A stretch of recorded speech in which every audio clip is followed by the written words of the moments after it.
ازيكم يا بنات، عاملين ايه؟ يا رب كلكم تكونوا بخير. اهلا وسهلا بيكم في قناه دودو فاني. النهارده هكلمكم عن الاكريتين. بس قبل ما ابدا معاكي الفيديو، يلا اشتركي في القناه وفعلي زر الجرس عشان يوصلك مني كل جديد بقدمه معاكي جمعه وسبت. روتينات للبشره والشعر، وباقي الاسبوع هنقدم مع بعض روتينات عاديه في البيت. النهارده اكلمك عن تركيز نص للاكريتين.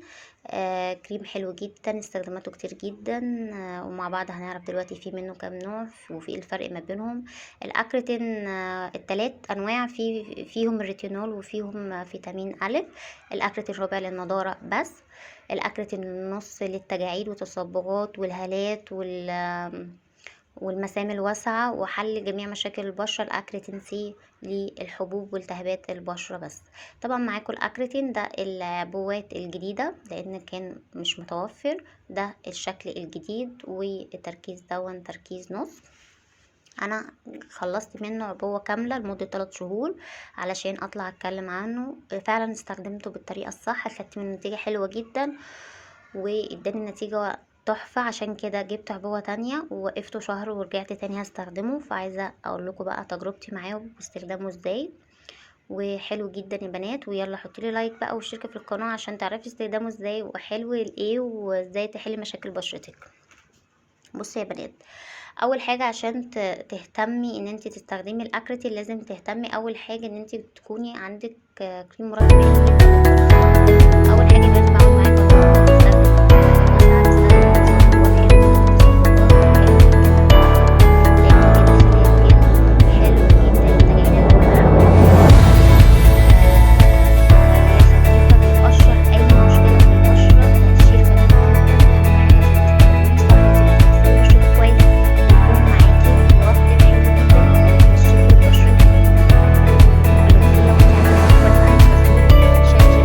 جدا. او الغسول المفضل بتاعك، انا يعني يعني مش كلامي عن الغسول بس، يعني استخدامي غسول شانجل لان فيه ترطيب حلو جدا وماده البانسينول فبتعوض التقشير اللي بيحصل في البشره. تمام يا بنات.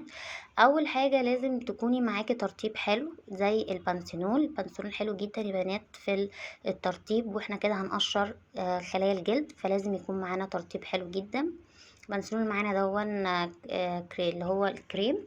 وفي بنسلون جل لو انت بشرتك دهنيه جدا بقى، لكن افضل بنسلون كريم لجميع انواع البشره في التقشير. سوري يا بنات، لان البنسلون جل هيبقى خفيف، واحنا عايزين يكون فيه ترطيب حلو جدا. وفي انواع ترطيب حلو جدا، بس يعني مادة البنسينول اصلا حلوة جدا للبشرة والتجاعيد. يعني البنسينول غالي عن التعريف اصلا. في كمان نوع كريم هاي بانتين بلس، ده كريم حلو جدا برضو. لو انت حابة مش بتحبي تستخدمي البنسينول ممكن تستخدميه. لو البنسينول بيطلع معاكي حبوب ممكن تجيبي برضو تستخدميه، ترطيبه حلو جدا. هي العبوة بتاعته حلوة برضو ان هي تطول معاكي برضو الشهر، اذا كان البانسينول او اللي هو البانتين بلس هيطول الاتنين معاكي الشهر. يبقى كده معانا الغسول ومعانا المرطب. تمام، وعرفنا طريقة ايه يعني البشرات اللي هي فيها مشاكل هتستخدم ايه، هتستخدم الاكريتين ايه. تمام. اول حاجة يا بنات الاكريتين دون انا استخدمت منه عبوة كاملة وطلع تحفه معايا، فعشان كده بنقول لكم المعلومه.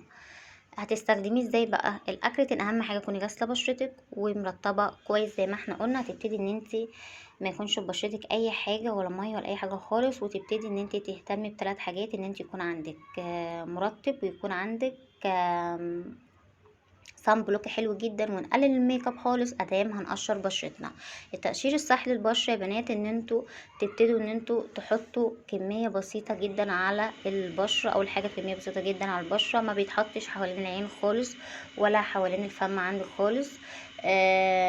بتحطي كميه بسيطه جدا. بيستخدم اول اسبوع لمده ربع ساعه كل يوم، وبعد كده نص ساعه تاني اسبوع كل يوم، وبعد كده ساعة تالت اسبوع كل يوم.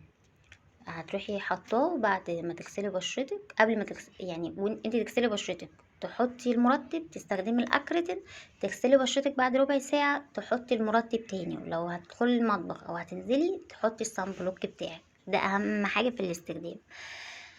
بنحطه على البشرة بكمية بقى عاملة ازاي، زي حباية العدس.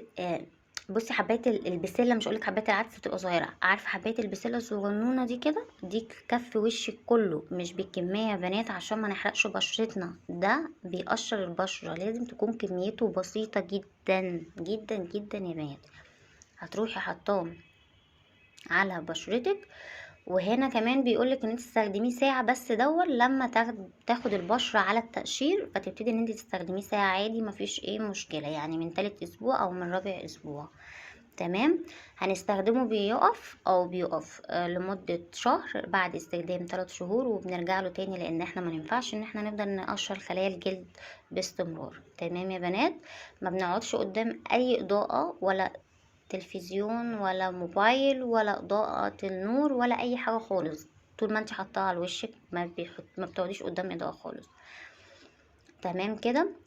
سعره حلو جدا، عامل حوالي 25، والبانسينور عامل 25، يعني ب50 جنيه هتقشري بشرتك وتحلي كل مشاكل البشرة، من تصبغات، من مسام واسعة، من تجاعيد، كل حاجة، من حبوب، من بذور، من زيادة افراز الدهون، كل حاجة هتحلي مشاكل بشرتك ب50 جنيه. كورس علاجي هيكفيكي 3 شهور حرفيا، حلو جدا. بس اهم حاجة تسمعي الفيديو للاخر، ولو كنت بكرر معاكم الكلام انا عايزاكم تستخدموه صح يا بنات، لان ده تقشير. لو سمعت الفيديو نص ورحت جبتيه واستخدمتيه هيدمر بشرتك حرفيا. فلازم تتابع الفيديو للاخر، علشان اي معلومة بقولها انا استخدمته بالظبط كده اداني نتيجة حلوة. اي حاجة تانية غير كده فانا مش هبقى مسؤول عنها خالص، لانها هتأذي البشرة. تمام. يا رب يا بنات الفيديو يعجبكم، واكون كده يعني وصلت لكم المعلومة على قد ما اقدر في تجربتي مع الاكراتين. ان شاء الله الفيديوهات اللي جايه كلها تعجبكم، بس ما تنسيش بقى تحطي لي لايك وتشتركي في القناه وتفعلي زرار الجرس عشان يوصلك مني كل جديد بقدمه. و... وان شاء الله الفيديوهات اللي جايه هتبقى جمعه وسبت، هتبقى للبشره والشعر، هتعجبك جدا. و... وباقي الاسبوع روتينات يا بنات. وبس كده، انا كان روتيني معاكم النهارده ان ب50 جنيه بس مرطب ومقشر هيحل كل مشاكل البشره عن تجربه يا بنات.